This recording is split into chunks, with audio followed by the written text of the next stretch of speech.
Hey everyone, hi, welcome back to my channel. So recently I've been thinking a lot about how tags, the way that they are structured, most of them as questions seeking my answers or seeking our answers who are filming videos, I've been thinking of them as structures to conversations, and I really like that. And so today what I'm actually going to be doing is, as much as possible, update you on my recent reads for January. Now, if you don't know who I am, then hi, I'm Shelly, and I tend to be what people call a mood reader, meaning that I choose books based on whether I feel like reading them or not. And what happens also with my mood reading, the kind of reader that I am, is that I am the opposite of whatever reading one book at a time is, whatever the opposite of that is. So I tend to read 6, 5, 4, at least 3 books at a time. You know, it sounds like I was just counting down, but no, I usually read 3 or 4 or 5 or 6 or 7 books at one time.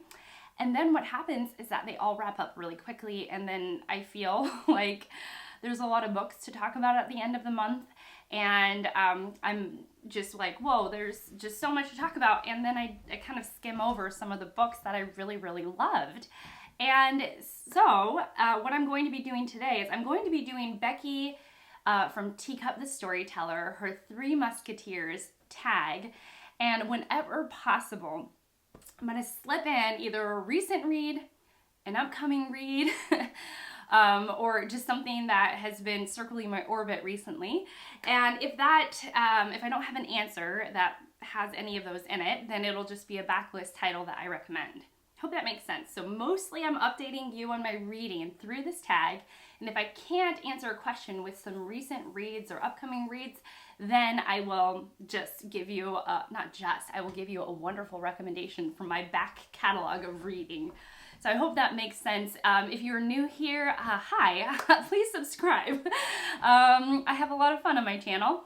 And this whole community is really fun, not just on my channel, like the BookTube community in our little corner of BookTube is pretty awesome. I can't speak for other communities out there, but this little corner is pretty awesome, and I would encourage you to subscribe.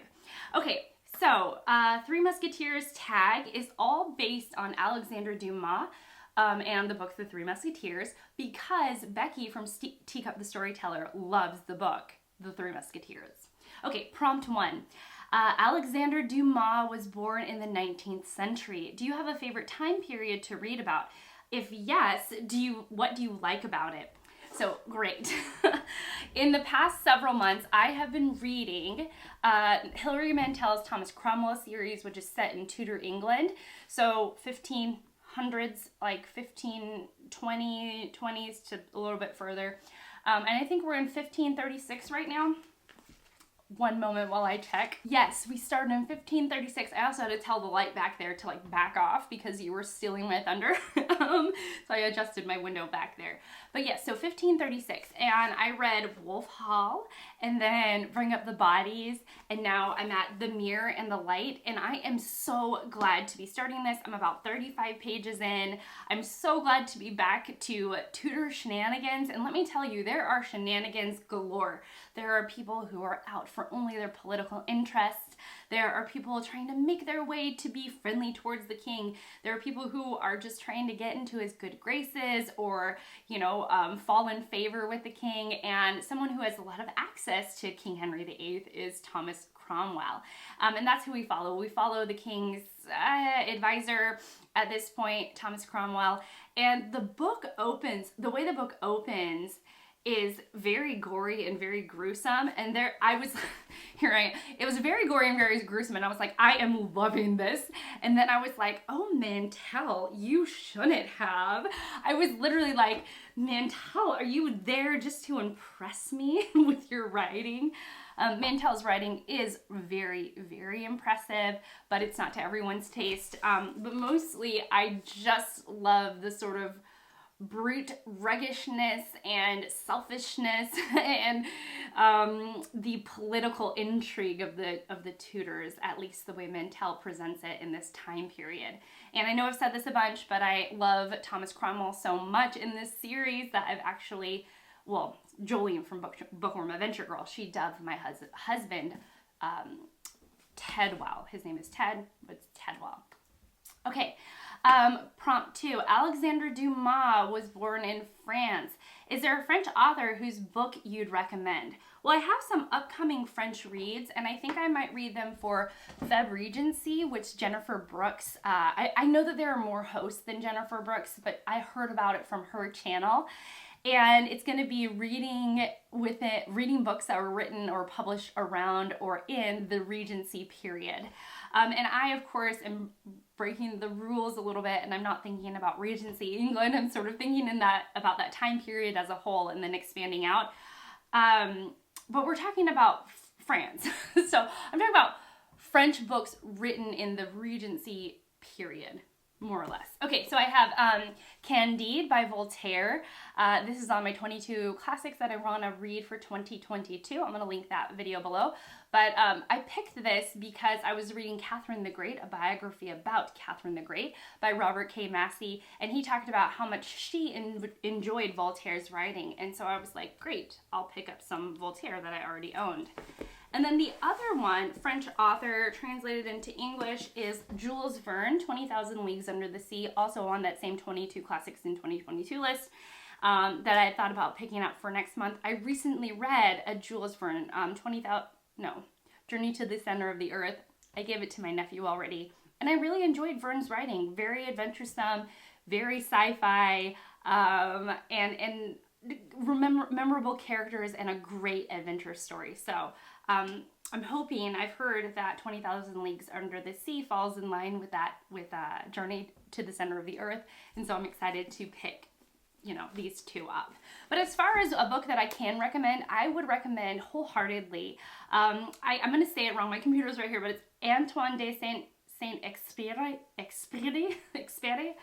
and it's the Little Prince. I'll put up a picture somewhere, but The Little Prince, which it tells a absolutely magical, beautiful story about a little prince who explores the meaning of adulthood and life in this very whimsical and beautiful way. There's something about that book to me that is magic. Prompt 3, Alexandre Dumas often based his novels on real events and historical figures. Is there a person from the past, artist, politician, simply anyone you would like to meet? I would love to meet Catherine the Great.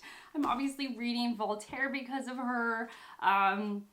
She seems like such an interesting, gosh, I wish I had a better name for that. She's fascinating. She was this female ruler. I really wanted to know, I would love to know, like, what she thought of herself ruling Russia at that time. She does have diaries, and they're used quite often throughout this biography, but I'm just curious. Now, I would have to learn, German or Russian in order to speak with Catherine, but, if they're in the magic world where I would get to meet her, let's just say we also spoke the same language, I would really love to just kind of bask in her presence because I think she's pretty amazing. Yeah, Catherine the Great, again, which I just finished in December and was a phenomenal read. Just really, really, really, really good. Okay, Alexandre Dumas wrote pretty chunky books. For example, The Count of Monte Cristo is over 1,000 pages, as opposed to his son, Alexandre Dumas Jr., whose only book, Lady of the Camellias, is less than 180 pages.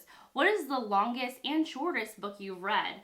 So right now I'm actually reading a chunky one. I'm reading Gone with the Wind, which,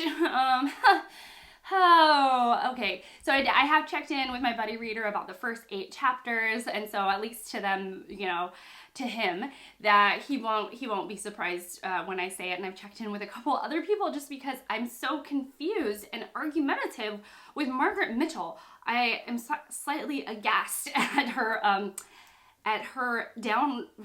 outright racism in the novel and her depiction of Black slaves pre-Civil War. I'm very conflicted over this book. It's been a journey so far. Wow, it's complicated, but this is, and it runs at 1,448 pages, so it's definitely over 1,000 pages, and I am reading it, which is wonderful that I'm getting to it. But now I can see why this gets a reputation for being problematic, and problematic it is indeed in my estimation of the first 8 chapters. If you all are interested in more of like a detail by detail, review of my reading experience of Gone with the Wind, let me know. Some of my background is that I lived in California for the majority of my life. And then right after I got married, still in my like very youthful age, I moved to the South, and I've been here for over 10 years. I've been here for 12 years. And so I have a very complicated relationship with the South. I've worked in the public school systems here. I've worked for the public library here. I've interacted and lived in and among Southerners and Southern life. And so this book is more complicated for me than just reading it. So I will say that. Let's go on to the shortest book I've read, which is one that I want to pick up soon, and I will get it. One second. When I say shortest, I actually mean tiniest, and it is this teeny tiny little book here called Street Cop, and it is illustrated by Art Spiegelman, who I absolutely adore. He is the writer and illustrator of Mouse, and I can't show that page because it's not appropriate, but this is a teeny tiny little book, and it has little illustrations in it like this. Come on. Yeah, it's the size of a card deck. Essentially, there you go.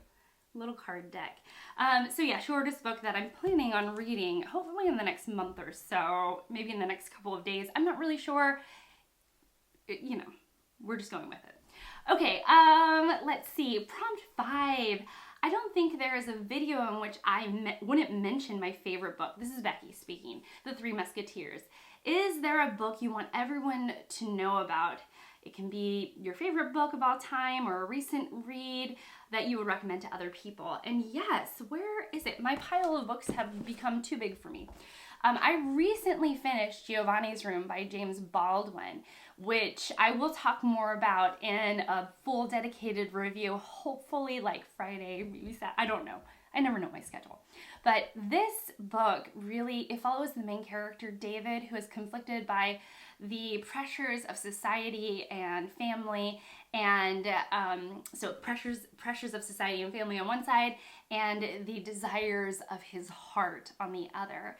And my goodness, it was gorgeous, beautiful, impactful, and I was incredibly impressed by Baldwin's writing, which was sparse and to the point, but also philosophical, thought-provoking, descriptive in its own right, and just an absolutely powerful voice. And I really, really, really am intrigued to read more by Baldwin. I mean, he's fire. He's incredible. Only book that I've read by Baldwin, so I cannot wait to read more from him, hopefully later this year. Okay, prompt 6. One of the most famous quotes in literature of all time is "All for one and one for all," which came from the pen of Alexandre Dumas. Do you keep track of your favorite quotes when you're reading? Do you have at least one quote you'd like to share, and which book does it come from? I don't keep track of quotes, unfortunately. I definitely underline or notate or mark the page if something really stands out to me as gorgeous writing. Sometimes I'm not always in that mindset of seeking gorgeous writing, and I'm just letting it flow over me as part of the experience. But I do have a quote to share for you, and it is Cheryl Strayed. She was talking about her mother, and it's something her mother said, and she said, there is a sunrise and a sunset every day, and you can choose to be there for it. You can put yourself in the way of beauty. And I love that. I think it is a beautiful reminder to take gratitude, to enjoy, and take the moment to enjoy the small, beautiful things in life. Okay, prompt 7. The Three Musketeers is a book of strong friendship and allegiance. Do you have a favorite fictional friendship? And my new favorite fictional friendship from the book that I will finish in the next day or so, and that is Anne of Green Gables. And so when I was younger, I watched the adaptation that came out in 1985. I'll put up a picture somewhere. And in that 1985 adaptation, what I remembered from it was Anne's love for her classmate, or the contentious rivalry and blooming friendship of her and Gil, the local boy, who pulls girls' pigtails and makes fun of them. But what I now know, having read and then listened to a bunch of, I'm listening to the Rachel McAdams performs Anne of Green Gables version, which is really, really good, by the way. If you are a fan of the 1985 version of Anne of Green Gables from television, you will love. I will be very surprised if you didn't absolutely adore Rachel McAdams' version of Anne of Green Gables on audio. But what I didn't realize was how much Anne is in deep love with her friend Diana Barry. Diana is the neighbor girl, and they have just the most magical friendship. And what I love about it is that Anne doesn't hold back from loving Diana. She loves her with her whole heart, and she shows it. And there's just something just breathtakingly sweet about it, that as a kid you sometimes just fall in love with your friends in that platonic way, and this is just a phenomenal example of that. And I thought, what a wonderful and beautiful book for young people, young women especially, to read about friendship that is just gorgeous. Anyways, I'll stop gushing. Anne of Green Gables, wow. Ellen Montgomery's writing is enchanting, engaging. You really, really feel something for every single character that comes off the page. And she just has a way with building a world that you love. I am just, can you tell that I'm enjoying this book? It's just amazing. Okay, moving on. The Three Musketeers is a story with strong female characters who are brave, fearless, yet gentle and loving. However, some of them prove to be true evil. Do you have a favorite female fictional character? Who is it and why? So I'm going to again go with something that I'm recently reading. I'm about 200, a couple hundred pages in. And that is Outlander by Diana Gabaldon. And I really am surprised that I love Claire. She's our protagonist. She is a nurse, and through through kind of magical means, she falls back in time. And so one of the aspects that I didn't expect from this book that was really wonderful is that she is, has all this medical experience, and then she's kind of like in the middle of the 1700s, and all of a sudden she's like, why would you do that to somebody's, leg? That's not very medically sound. And she is constantly rebutting what's going on, especially medically at that time. And I don't know, there's something really delightful about it and powerful about it. She's snarky, she's funny, and she's kind of like practical and has a bit of no nonsense to her, and I just am really liking it. I'm really loving Claire. Well, I'm really loving Jamie too, but I'm really loving Claire. Okay, prompt 9. There are more than 50 film adaptations of the Three Musketeers. Is there a film adaptation that you enjoyed more than the actual book? Doesn't have to be one of Dumas' books, but a read and film adaptation. So I wouldn't say that I liked it more than the book, but I would say that I liked it as much as the book. And that was, this is a backlist title, not one that I'm reading now, but it's S.E. Hinton's The Outsiders, which is all about a friendship of young men who are living in, I think, the 50s, sort of in middle America in the 1950s, if I have my, dates right. Sorry if I don't. I got sidetracked for a second. So it's really about family, friendship, and loyalty. and the change that one has, you know, throughout their youth, and the moments that shape a young person. S.E. Hinton's book just moved me when I read it. It was really a stunning read.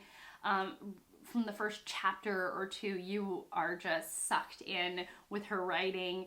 And then Francis Ford Coppola did an adaptation, and I remember reading the book and then watching the film very shortly after, and I was very, very impressed by Coppola's adaptation. He's really true to it, was able to draw out beautiful emotions, and the cast is amazing. Just saying, the cast is really good. Prompt 10.